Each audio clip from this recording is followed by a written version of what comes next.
welcome back to Next Gen Investors. Thank you so much for joining us.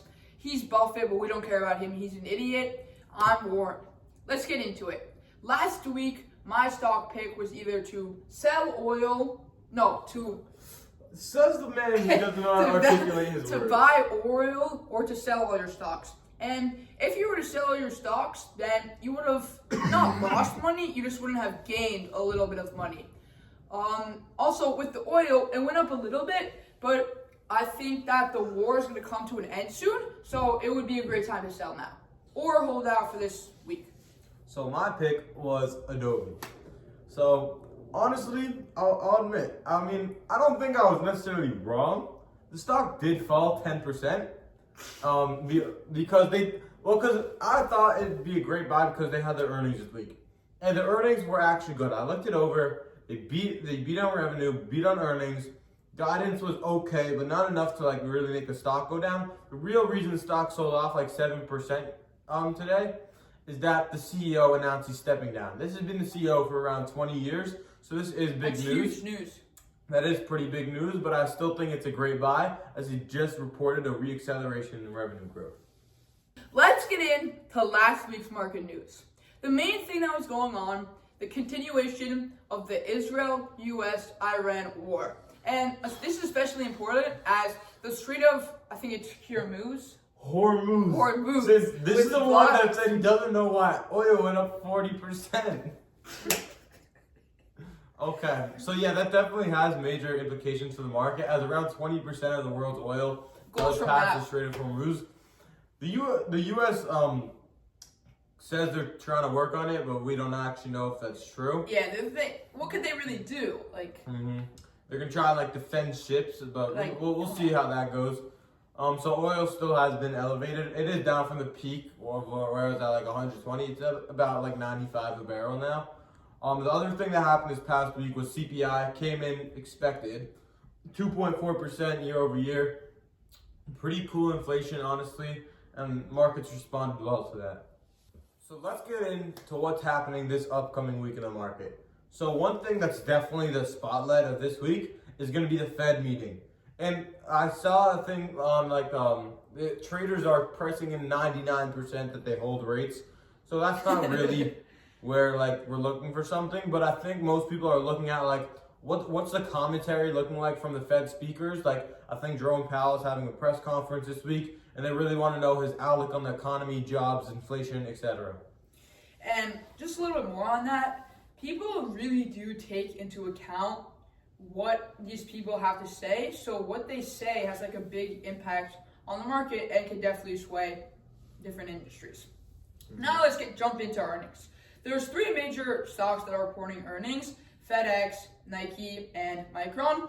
And Micron is, I think, the most important as it's a semiconductor company. It creates chips, and I don't know what the expected earnings per share is or revenue, but I don't think it's going to have that much of an impact on the AI industry because NVIDIA already reported earnings, and I thought they had actually pretty solid earnings, growing in most categories. Great earnings. Yeah. So Micron, being the one who supplies these companies with different chips, I think is also going to have solid earnings. So I'm expecting them to do well. Also, So my thoughts on Micron's earnings is I think everyone knows they're going to come in, smash their numbers, even next year guidance and stuff, because these stocks are seeing a crazy run up. But I think where people are really going to look for in their earnings are, they already said they sold out their entire 2026 and even into 2027. But I think people are really looking for what happens in 2028. obviously. No, I'm saying they're going to take that into account more, much more than what their numbers actually are. Because I think everyone knows that their numbers are going to be great because they've been selling a ton. They're saying in 2028, when maybe CapEx from the big tech company slows down, what are Micron's earnings going to be like? And do we start to see a slowdown in growth? And maybe even a deceleration? Because people, they care about the future. They want to know if they invested in stock, how is it going to play out in the future? Yes, the now and the present it's good. Yes, it's important. But they want to know what's going to happen in the future. And that, which Buffett explained about, is going to be important. Also, there's going to be Nike and FedEx earnings, but I don't really think it's going to be that important. Yeah, Nike can give us some outlook on the consumer, and FedEx maybe a little bit also, but not as important as Micron, I think. Yeah. Now it's time for the best segment of the week. Next week's stock pick. That's right, Buffett. My pick is going to be a defense ETF.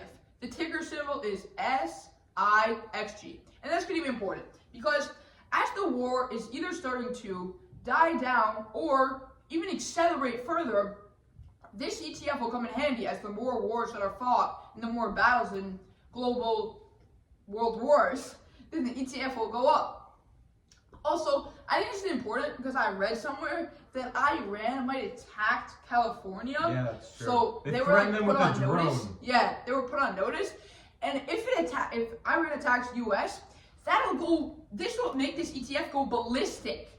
And it'll also create a sense of importance for America to go even further in this war to completely wipe out Iran. So I What do you have, I Buffett? agree with one of your points, and I disagree with another. So I agree that if Iran is able to strike California or even like get semi-close, that will send defense stocks skyrocketing. Because then I bet you Congress and the government is gonna realize that they need to start buffing up their defenses here in America on our state land, which is actually scary. But I also disagree with the fact that you're not accounting for, let's say Trump ends this war in the next couple of weeks. I really don't think that's it's gonna gonna crash. I really don't think it's gonna end. That's It's not gonna gonna really crash okay, it's an defense ETF. stocks. So it's It's not gonna crash. definitely make defense stocks go down. As Yeah, then they won't But be needed as it's much. not. We're not at a point where the war is gonna end. I don't think Just- so. Because We're there's not. no more people left to eradicate from the old regime. So that's not Okay. true. You could just kill the next. So leader my of his pick son. this week You're an is idiot. Duolingo. What if people listen to him? Duolingo. This is the thing. He lost Last 11% year- last week. Why would Last he- year, I he picked looks like a AMD as my dictator. number one pick. He looks like a He's gonna dictator. keep making fun of me, but Buffett's come back to always this in did. 1 year.